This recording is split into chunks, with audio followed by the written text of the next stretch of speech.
Wonder Stars has been one of my most anticipated games of 2025, and it's from a publisher, Fellow Traveler. I think most people will be drawn to it because its distinct style reminds them of Dragon Ball or Cowboy Bebop. It's a turn-based RPG and roguelike game, so enemies, events, and rewards are randomly generated, but you still follow a narrative about Ringo and Wolf. While the gameplay and core loop are amazing, some moments feel a bit tedious and the story definitely overstretches.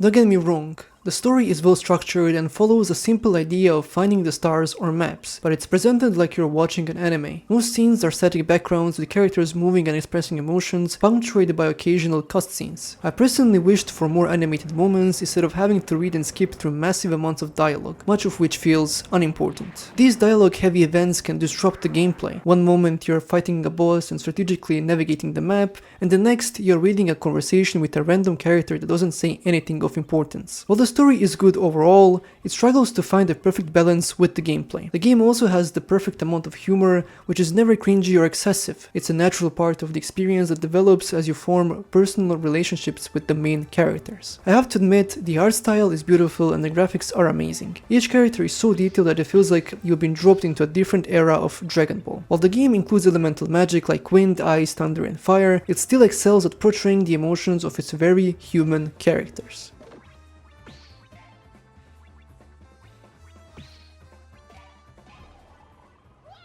The gameplay is my favorite part of Wonder Stars. It has enough complexity and room for experimentation to help you find your perfect playstyle. For example, you can focus on attacks that cause bleeding, abilities that can give you more shields or counterattacks, or even purely elemental attacks. Everything in the game is connected. You attack by fusing words together. You can combine dropkick with fire and wind, while also getting words like super, special, and extra to increase your damage. More word slots are added over time, and every episode expands the lexicon. This allows for some deliberate and heavy-hitting blows, especially once words such as repeating and huge are added to hit multiple enemies. Each enemy has 3 types of attacks they can take. One they are vulnerable to, one they are weakened to, and one they are immune to. This is a crucial mechanic as it forces you to think strategically instead of just mindlessly attacking. Enemies also have distinctive features that make their weaknesses obvious. For example, a red crab has fire attacks, which means it will be 100% vulnerable to water. Later in the game, you'll also unlock attacks that reveal these weaknesses. To prevent you from repeatedly using strong attacks, each word has a cooldown based on its strength that carries over between battles. So if you use a long sentence to finish off a powerful enemy, those words will still be unusable for a few turns in the next fight.